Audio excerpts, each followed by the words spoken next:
One Percenter Podcast with Sam Bakhtiar, bringing you the 1% knowledge to help you reach your full potential. Learn what it takes to rise above the 99% and become a 1%er.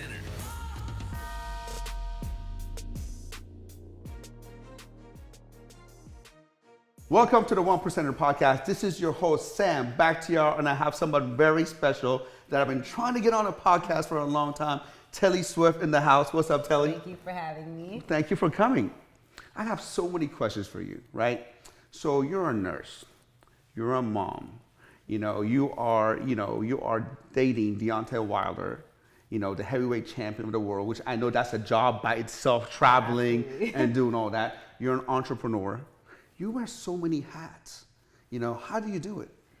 You just do it like Nike. I feel like, I have no choice to be a mom. I mean, I love being a mom.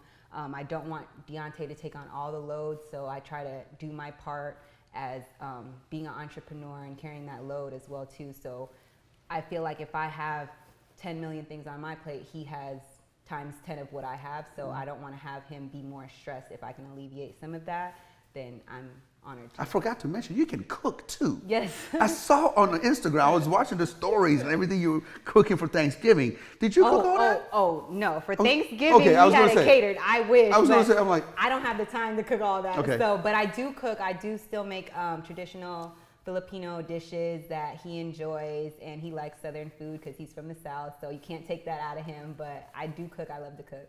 Okay, so let's start from the beginning. You were born in Philippines? I was born in the Philippines. My father was in the military. So I moved every 3 years. I probably stopped moving as much when I moved to Japan. And I ended up getting married after super young age, after high school. After high school? Right after high school. Like you were like literally, 18? like my high school sweetheart, yeah. Got married, had my son. And that was in Japan? In Japan. Okay. So got married, had my son, got divorced a few years later, and then, life began for me.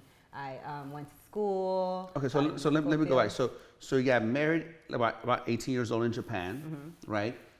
And then you got divorced a couple of years later? Yeah. In Japan. Wish it was days. Yeah, days. Yeah, I know. Yeah, trust me. I've been there. I've been there, man. So, yeah, we all make those mistakes. But was it in Japan you got divorced? I got divorced when I was in Washington State. So when did you come to America? I came to America when I was 20 years old. For the first time? No, not for the first time. Because my father was in the military, I came to California when I was about 5 or 6. And then, we just moved every back and 3 forth? years. Yeah. So you picked up English right away from when you were? So I left the Philippines when I was 3 years old. And then we went to California, I believe. And then after California, we went to Washington State. After Washington State, we went to Singapore and then Japan. And then, wow. Yeah, so. How was that like, how was that like growing up as a child? You're moving from country to, not even state to state, country to country, new schools everywhere. Wasn't that hard to get adjusted? You kind of get used to it because you have no choice. So I've kind of lived life more so on all right, if I got to do it, I got to do it because I have no choice. And you just adapt, I feel like growing up like that, I've become resilient. No doubt. And it's just easy for me to talk to any race of people because I've encountered, I feel like, every race of people. You can identify with so many people. Absolutely. At so many levels, and you became a nurse at some point. So tell me about the whole thing. Who told you to become a nurse, or was that your passion? It's more so I feel like in the Filipino culture, No they're doubt. kind of just like, you have this occupation and this is what we want you to do. This is going to make you successful and this is the only way possible. And that's just with the culture of, I feel like, Asians. Whether you're a nurse, whether you're a lawyer, something that's going to make you successful in school. So make sure you're studious, make sure you're studying all the time. I just feel like it's in that culture. So true, because the reason I asked you that is because when I was growing up, my mom always said, you can only be 3 things in life if you want to be successful: doctor, lawyer, or engineer. And I Exactly. became a doctor so I can please my mom, so she can go brag to all her Persian friends Right. that her son is a doctor, and and all that kind of stuff. And I know in the Filipino culture that's huge That's as well. the thing. They just want to brag. Yes. And I just feel like that's their purpose to, like, you can only make me proud if you're in the medical field. Yes. Yeah. And it's crazy to me because there's so many other things that can make a parent proud of the child. No doubt. And now that we know we have our own kids, now we know not to enforce what we want from them. Let them find their passion and what they really want to do. Exactly. That's And that's why I something- feel like I do like public speaking, because, you have to believe in yourself and be that person you want to be and not what other people want you to be. So we became a nurse. You got a job at ER. No, at first I did plastic surgery recovery. Okay, you did. Okay. Yeah. So how was that? How was that experience? It was, for me, I loved it, because eventually one day, someday soon, hopefully, I want to open up my own plastic surgery recovery center. I think it's so much easier to do elective work like plastic surgery as opposed to something in the ER, because No doubt. the ER No doubt. is so tough. This is trauma, Yes. mentally, and that's what I was in emotionally, a trauma center. So I was in a Schedule 1 trauma center, Jersey City, where I worked night shifts, 7 p.m. to 7 a.m. And it was every night. It was like stab wound, gunshot wound. Like, it was just craziness. People that were on PCP and just, I bet you've seen some crazy yeah, shit. It, You know what I mean? it was definitely a humbling experience. Yeah. Definitely a humbling experience. Yeah, you see the worst of the ER, the trauma, all the drugs, all the, gunshot, stabbing and all that kind of stuff. So when did you came to California, and when did you, I want to know more about your wax association. Oh, yeah. You know what I mean? And I want to talk about that because I know you're a philanthropist. You give so much. I remember talking to you a couple of months ago. You were literally stressed out because you were putting on this huge event to give back to charity and to breast cancer and everything else like that. But when did you move to California? When did you finally get settled and say, okay, this is my home. I'm not moving anywhere? So it was actually when I was pregnant with my daughter. I wanted to, at the time I was in Alabama, but I wanted to really be in my own space and grow for myself. I was at a point in my life where I felt my focus wasn't on myself, and I was about to, bear a child. So I felt like I wanted my daughter to look up to someone, and who better than myself. So I was like, let me focus on myself and take care of me and not have to just be in the house and, be a housewife and just make use of myself and grow as a woman so my daughter can look at me as her superhero as opposed to anyone else. And when did you meet Deontay? I I want to know all about that, man. I want to spill the beans of how you met Deontay, how that all came about. I actually met him at LAX. I met him at the airport, and we saw each other at the check-in, like from a distance. And You guys were on the same flight, or no, we different saw flight? each other at the check-in from a distance, and then we saw each other again at TSA. Didn't speak, and then we saw each other again while we were walking to the gate. Did you know who he was? No, I didn't know who he was. He was like, this tall, yeah, he was just athletic like guy. tall, athletic, but I was like, he's definitely not from LA. Like, I was like, he's definitely not from his country. Swag. Yeah, his swag was a little different, So like, he was definitely not from LA. Tell me what was he wearing? What was he wearing? I want to imagine this. He was wearing a teal T-shirt with Cuban link chains, a cross chain, and some jeans and some moccasins. Man, that's Tuscaloosa all the way, right? Like 100% Tuscaloosa, Alabama. And I was like, who is this guy? And I know he's like, he gotta be from overseas or something. Like, I thought he was a basketball player. And I tell people all the time. Because he's so tall. Yeah, he's 6'7". So I tell people all the time, like, he definitely played basketball. Like when I first met him, I just thought that he played basketball. So when we finally met, so I was like texting on my phone, acting like I didn't see him, how it goes.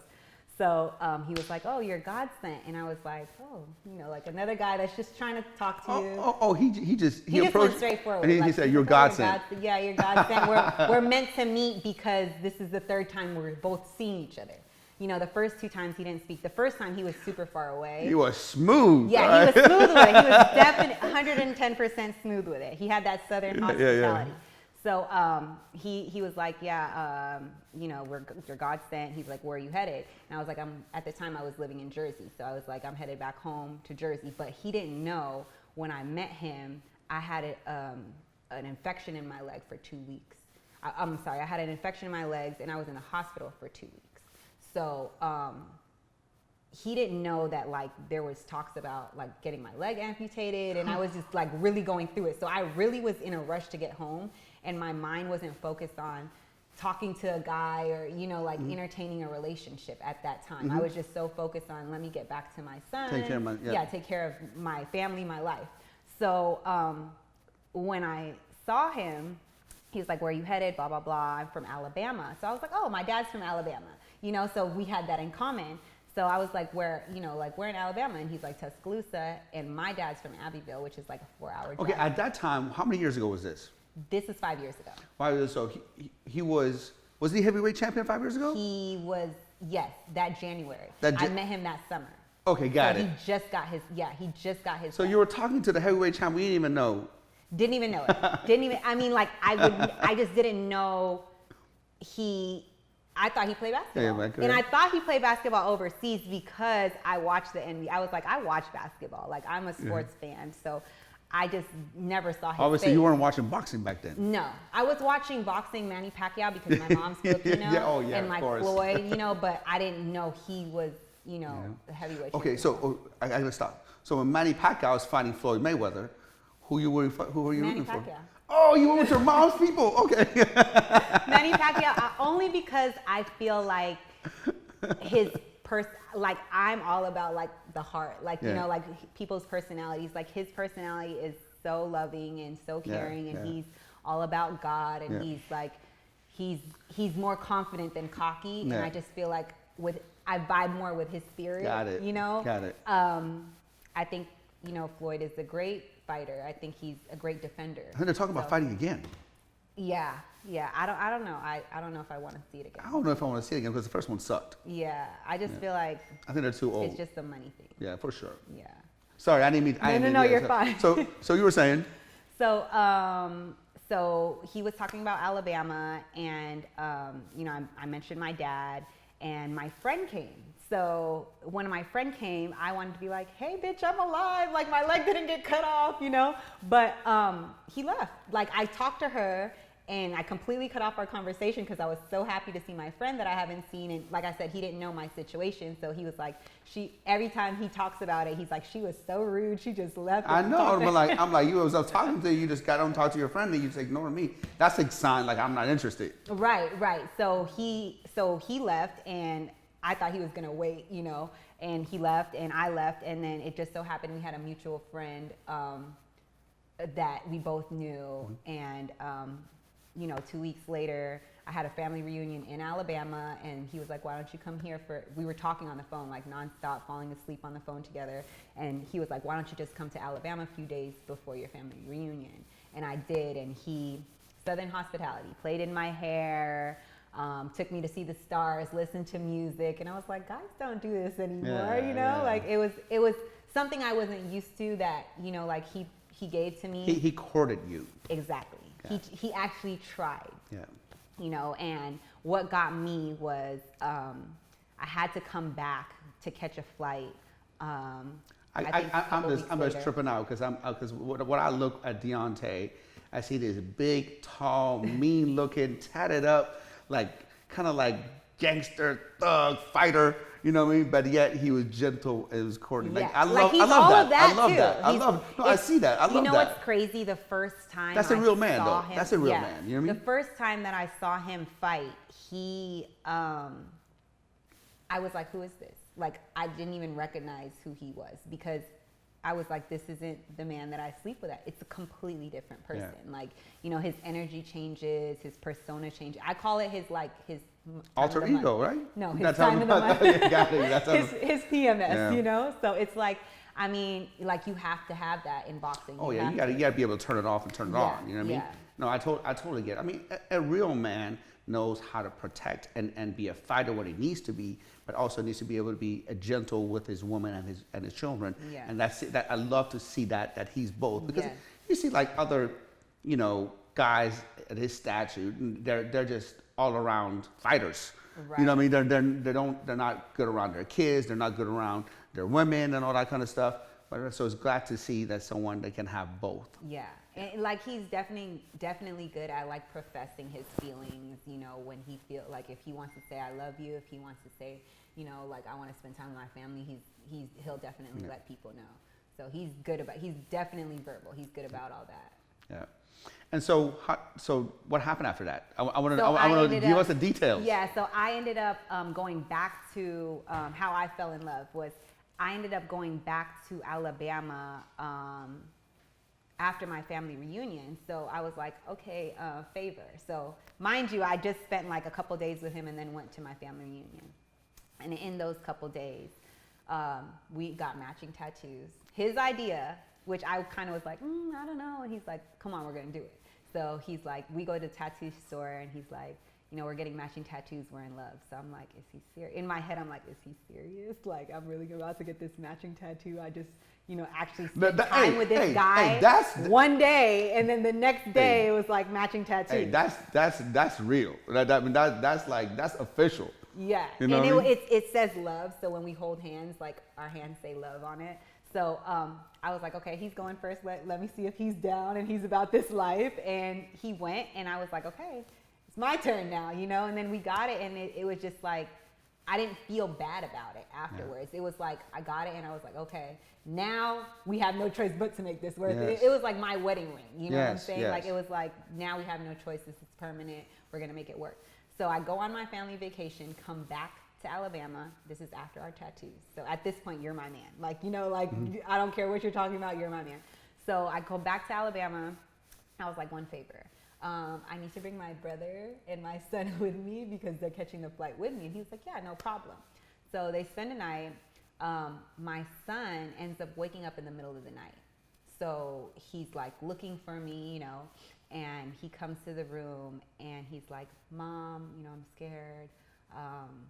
Can you sleep with me or can I sleep in the bed with you? And Deontay's like, scoot over, you sleep in the middle and he'll sleep on the end. And I was like, okay, I love you. Oh, that's cool. That's it. That's so cool. I just feel like not a lot of men are just going to open up to other people's kids like that. And he did. And I was just like, if you're willing to accept me and what I come with, then,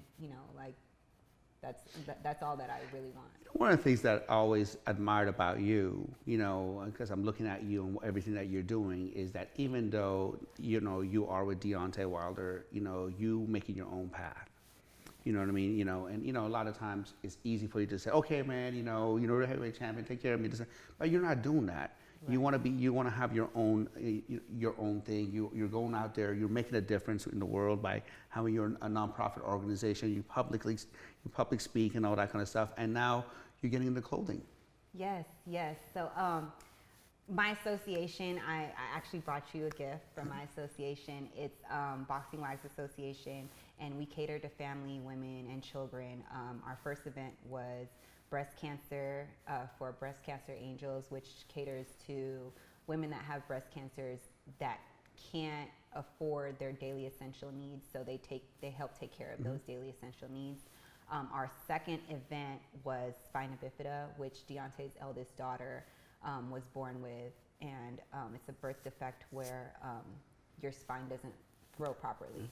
And so I just wanted to raise awareness to people that aren't aware of certain things that we could potentially help, with research, advocacy, or whatever they need help with. And I want to do it with multiple different charities because I feel like a lot of people that are able to help should help and should be a little bit more willing to, especially if they have, the funding for it.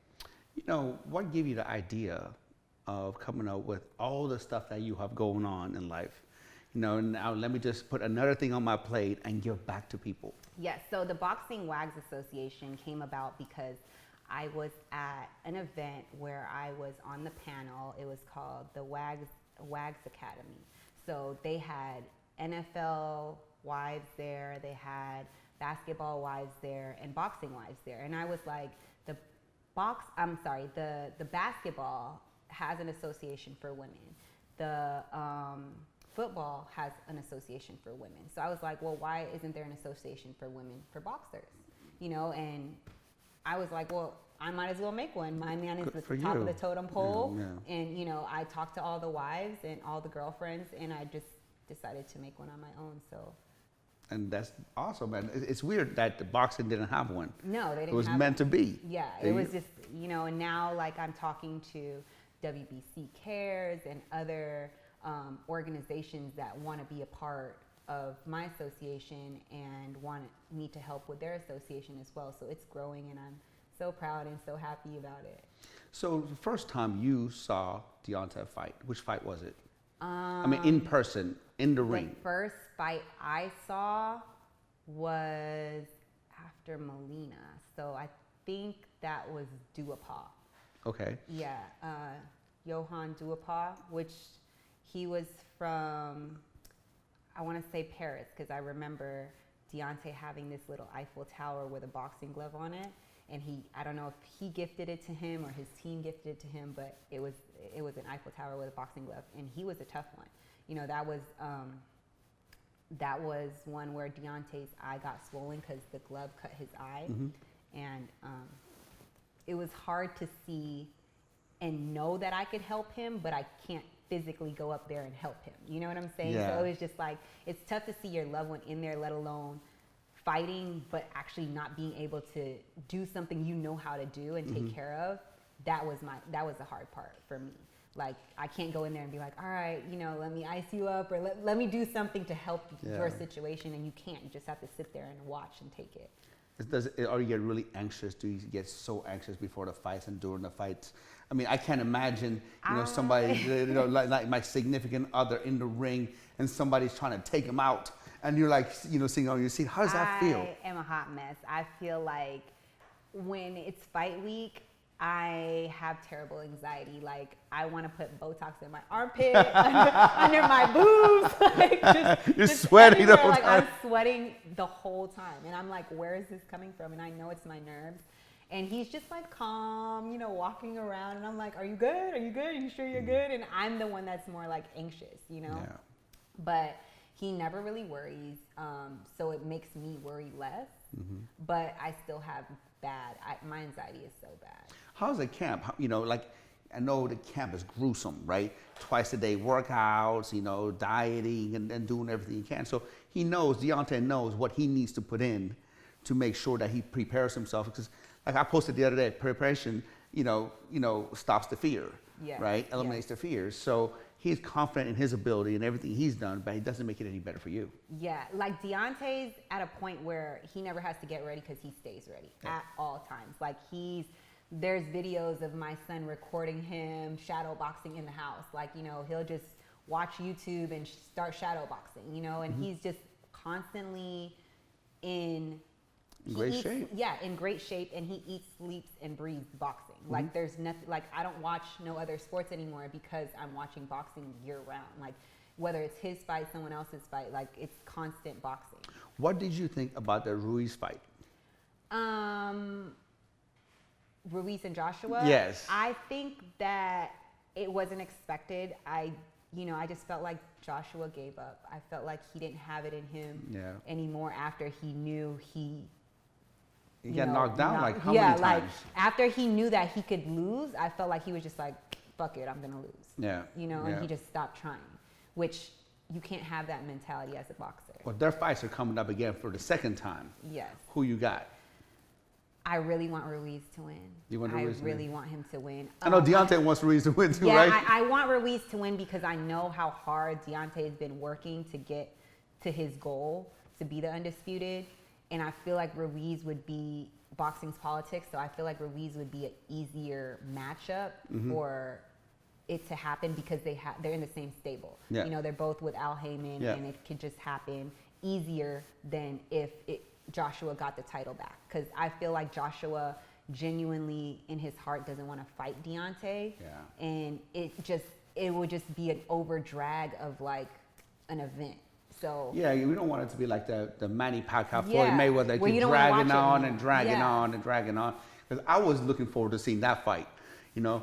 But then Years before it happened. Yeah, and I was looking forward to seeing Joshua, you know, and Deontay fight. But then I'm like, man, after that, I'm like, oh man, I don't know if that's gonna happen now. Yeah, and that's the thing. I feel like if Joshua wins, Deontay and Joshua probably won't happen for who knows how long. Yes. You know, with Andy Ruiz, it could happen at the end of the year. Yes. So it's like, and I feel like that's what people want to see. No doubt. One champion. No doubt. So. No doubt.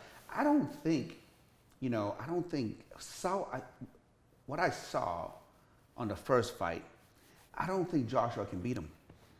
I honestly, I feel like if he's mentally there, and I mean, he looks like he could beat him, like appearance-wise, but like mentally, if you're going off of appearance-wise, but it's not a bodybuilding show, you know what I mean? That's the point. Like, it's not a bodybuilding show. Dude and was when fast. And when you're mentally not there, you've already lost. Yeah. So I just felt like he wasn't mentally there. So I feel like if he can get his mental right, then there's a chance, there's a possibility. But like you said, Andy Ruiz is just, he's fast and he wants it. He's hungry. Yeah, and his punches were short, accurate, and super fast. I was like, when I first saw him, I'm like, this fat boy's not going to do anything. I'm going to be straight up. I'm like, this dude ain't going to do nothing. He's going to get his ass knocked out. Because like you said, appearance, right? Yeah. Then even though I know it's not a bodybuilding contest, right? Yeah. But when I get out, I was like, oh, shit, he ain't no punk. He came back. Yeah, he's such a sweet man. Yes. Like, he's so nice. And Yeah. like I said, I'm a personality person. So it's like, I just think he's a nice guy. And I feel like he deserves it. Yeah. So Telli, who does Deontay look up to when it comes to boxing? Muhammad Ali, Joe Louis. I feel like he's more on the path of Muhammad Ali. Mm-hmm. Like, he's the people's champ, and he's even talked about turning Muslim. So we'll see how that goes. I got it. You know, I think a lot happens like that, man. A lot of boxers, you know, when, you know, at the top of their career, they want to just do the right thing by God. Yes. And be able to, you know, get their legacy going and things like that. So how is Deontay when he's getting ready for a fight? Like, let's say he gets signed a contract, he's 12 weeks out. How long is the preparation? You know, how does it affect the family? You know, how does he change at all? Because I remember when I was competing as a bodybuilder, you know, when I was getting ready for a show, oh my God, I would used to have a conversation with all my staff, everyone. I said, look, for the next 12 weeks, I'm going to be to myself. Don't take it personal. Right. You know, I just got to concentrate on this task at hand. How, does that happen with Deontay? I think, you know, 5 years in, you kind of adapt to it. In the beginning, it was tough because you're not used to like what's to come, you know, the preparation, the strength conditioning, the sparring, the blood, sweat, and tears, what happens in between the fights, accidents that happen in between the fights. Mm-hmm. Like, there was one fight that he had before he actually fought the guy. He had a 3rd-degree burn on his bicep.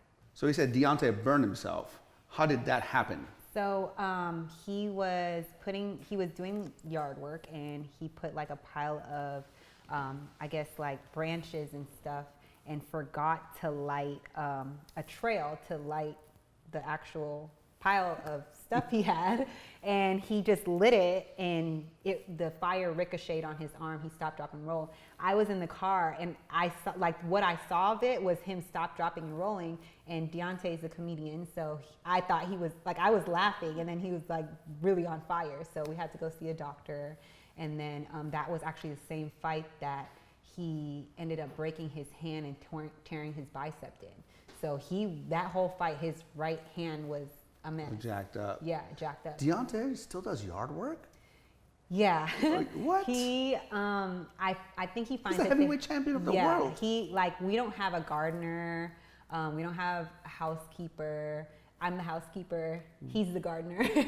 So he washes his own cars. He cleans his own yard.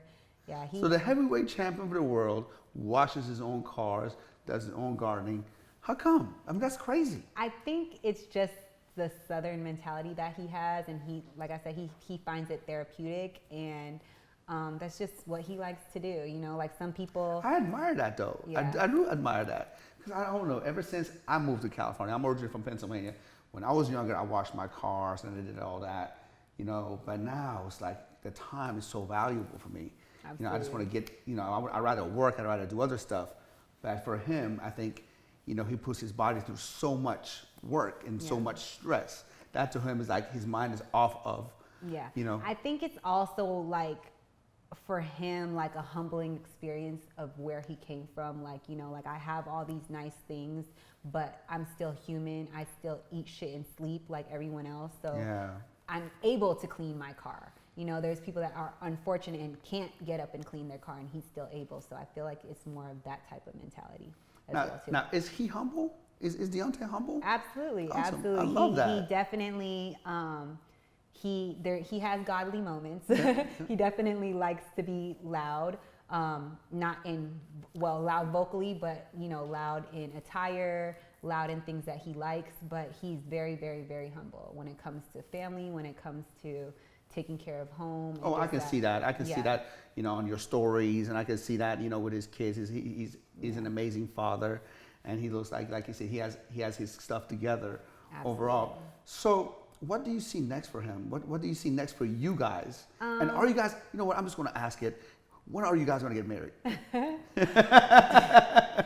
Deontay was talking about 2020 and... Deontay, are you watching this? 2020, man, I'm holding up to it. I'm more so at a point in my life where I felt like I wanted to get married when I was pregnant, but now I'm just so focused on my growth, and I feel like he's at a point in his career where he's up and rising, and he's, you know, setting records and just being a part of boxing history. And I feel like now, like right now, is not the time to plan a wedding. But when it happens, it happens. You're not going to stop it. Yeah, I'm not going to stop it, but I'm not rushing it at the same time. Absolutely. So we've been engaged for 2017. So past 2 years now. So it's been a while, and you know, there's times he calls me his wife, and I'm like, you know, that's my husband, that's my fiance.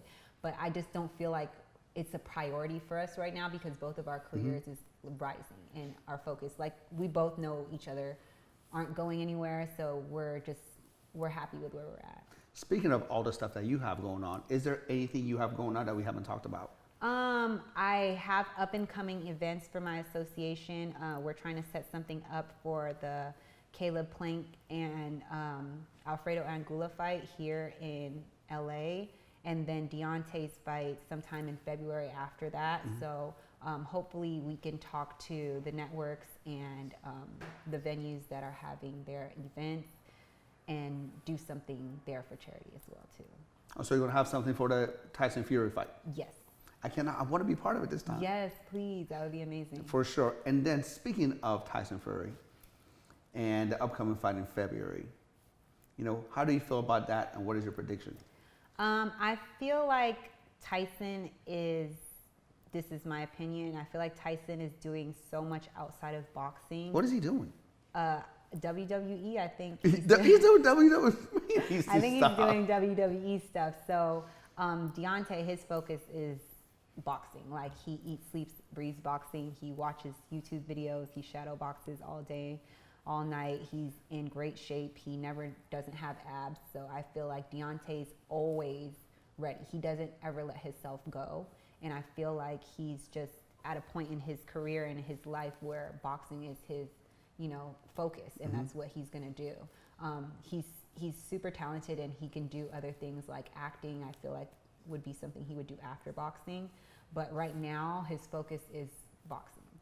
Got it. And then what is the prediction? I think you know, it's crazy. I don't know if you believe in numerology, but his last fight, he knocked out Ortiz in the seventh round. In the seventh round of his fight, Ortiz won. He got hurt in the seventh round. I remember that. Yeah. So, and this was his 7th title defense. So it's 7-7-7.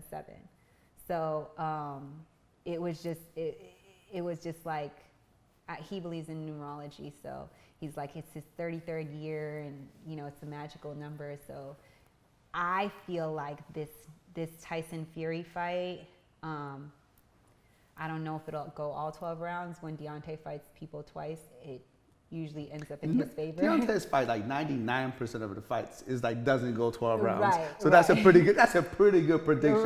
Right. I would say the last fight, Ortiz 2, I said under 6, and it happened in 7. So because that was, I would say under 8. I'm gonna say under 8. Under 8, so it's probably gonna happen in 7. Right. Yeah, that's okay. Got or it. it might happen in 9 because I was 1 short last time. So who knows? Got it. So 5 years from now, how do you see yourself? How do you see your life? And what do you want to accomplish? How do you want to leave your legacy? I want my children to look at me as someone that is successful, accomplished. I want to be stable in my career. I should be married by then. Yeah. I should be married by then. I don't think you'll be engaged for 7 years. You know what I'm saying? You know, that might be the next 7 in his numerology. Yeah, true that, right? So definitely, you know, just stable and consistent in life. Probably have my plastic surgery recovery center by then as well too. And just little projects that I want to accomplish. I want to do like a unisex cologne perfume of me and Deontay's, like fragrances that we pick out. That's what are you going to call it? I'm curious. I'm not sure yet. We haven't talked about that. It's an idea that I told him about. I love the idea. Yeah, I think that like a lot of people see us as a power couple, and you know, we always get asked like, "What are you wearing? What are you wearing?" So I was like, we might as well just make our own, you know. So that's the plan, and hopefully, with our schedules being so busy, it happens within 2 years, not 5. So hopefully soon. Well, Telli, thank you so much for being on the show. I really appreciate you having me. It was such a great time. Learned so much about you. But for people who don't know who you are or haven't seen you on social, can you tell them your Instagram handle and where else they can find more about you? Yes. So my Instagram handle is @Telli Swift, TelliSwift. My website is telliswift.com. My association is boxingwagsassociation.org. Thank you so much for being on the show. Thank you for having me. Of course. Hey guys, if you liked today's episode, do me a huge favor. Go ahead and leave a comment below, subscribe to the channel, leave me a review, and tag a few friends that you think can benefit from what we shared today. Really appreciate it. God bless.